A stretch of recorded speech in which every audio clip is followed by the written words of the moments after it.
Can you tell us about the visit that are going on, the talks you are making, and how do you see the situation in India right now? You see, I came from India to Boston a couple of days back. I had a talk on India at 75, protecting the rule of law in the world's largest democracy.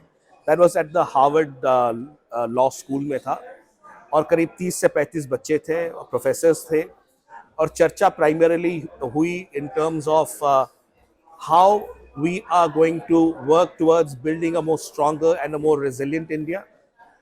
Thereafter, I have come to Washington, D.C.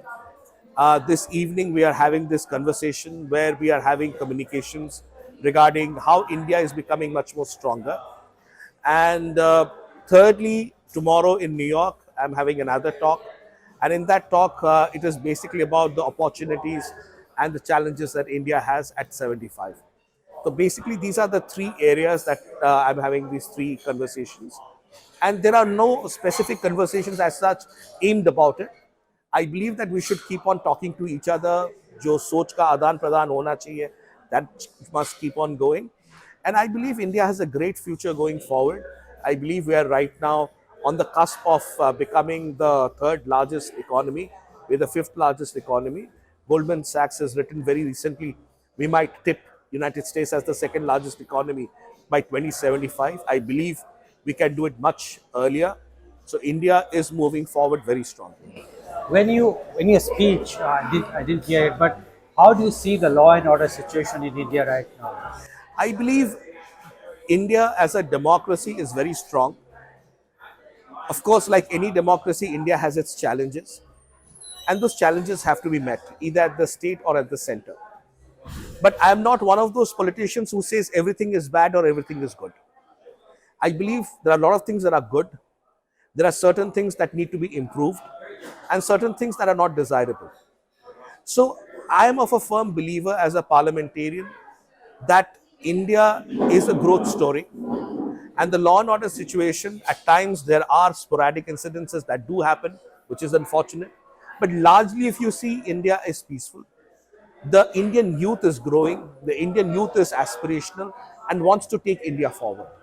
When you interact with people here during your speeches, uh, the response that you get, do you think there is a certain perception about India here, about law and order, rights of minorities in this country?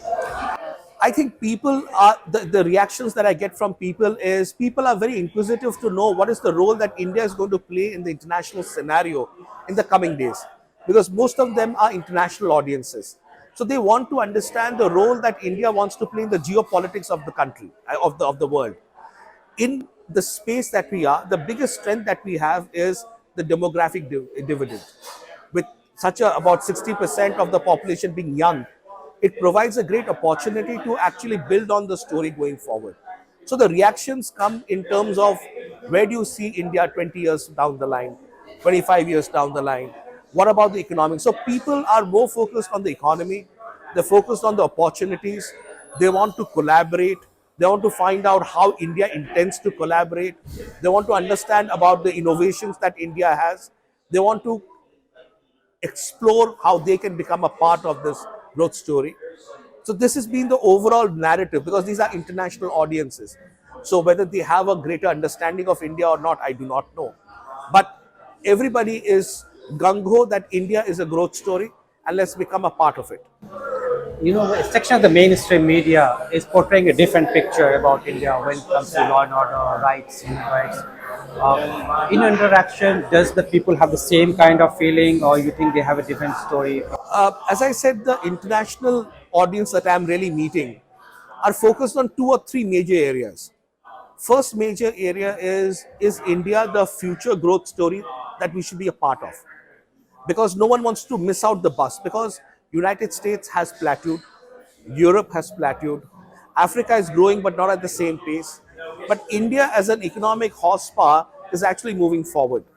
So what they're concerned is that the reforms that have happened, are they going to continue the same way?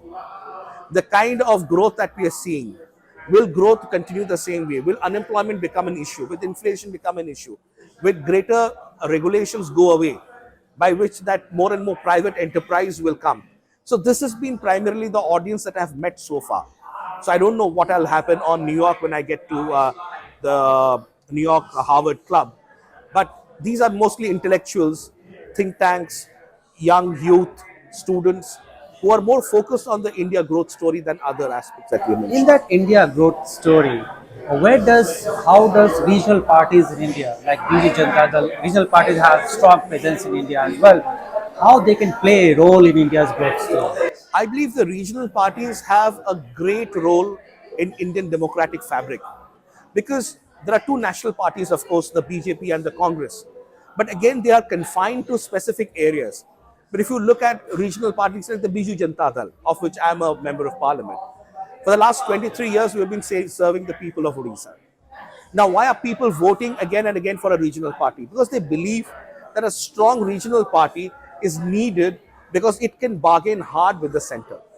Otherwise, what will happen is if you have only one or two parties controlling the entire federal structure, it's not very good. So you need to have different voices. And I have a strong opinion that if the federal structure needs to be strengthened, the role of the regional parties needs to be strengthened. So if you see the eastern coast of India, whether that is West Bengal, Odisha, Andhra, Telangana, to an extent Maharashtra, there is a complete chain of people that is coming in, where you find very strong leaders who are fighting in. So I firmly believe regional parties are here to stay. Regional parties add to the strength of Indian democracy, and regional parties strengthen the federal structure of the country, which is extremely crucial. In India, a large number of regional parties, some are aligned with the BJP, some with the Congress. Biju Janata Dal is, I haven't seen clubbing together the opposition or the, where does it stand when it comes to Biju Janata Dal, our party, has an equidistant stand from the BJP and the Congress, from the NDA and the UPA. What is the reason? We believe that if you are unattached to any of this the blocks, then you can work more stronger for your state. Because whoever is in the government in Delhi, if you belong to a certain block, you get identified unnecessarily. So it's not about politics for us. For Biju Janata Dal, it's about governance. So whenever, not only now, in the last 23 years, many governments have come and many governments have gone. We have always provided issue-based support.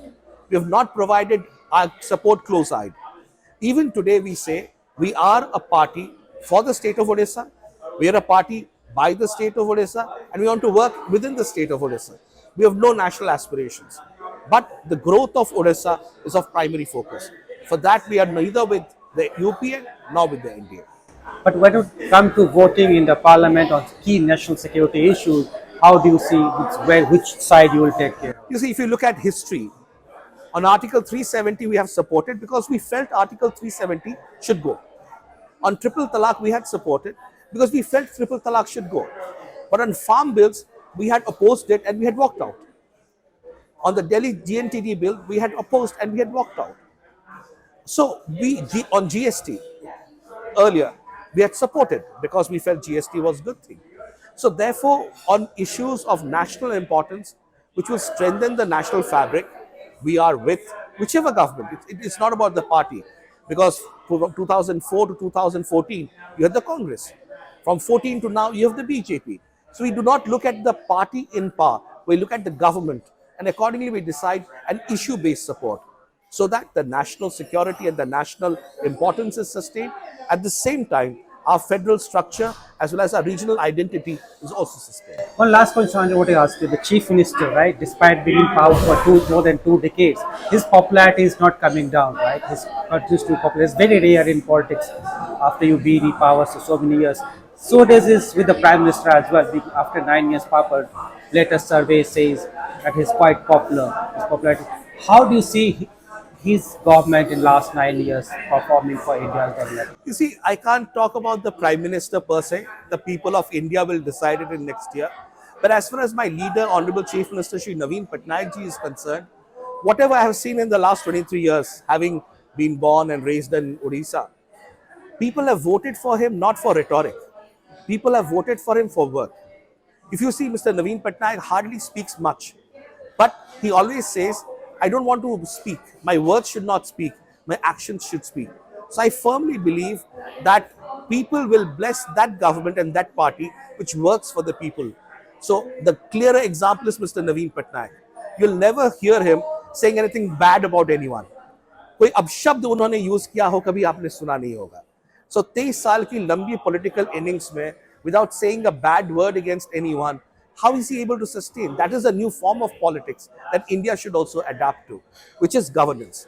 I'll provide governance to the best of it to all my people without discrimination, and people will bless me. That seems to be the key word of the Naveen model that probably we should look at. Thank you so much.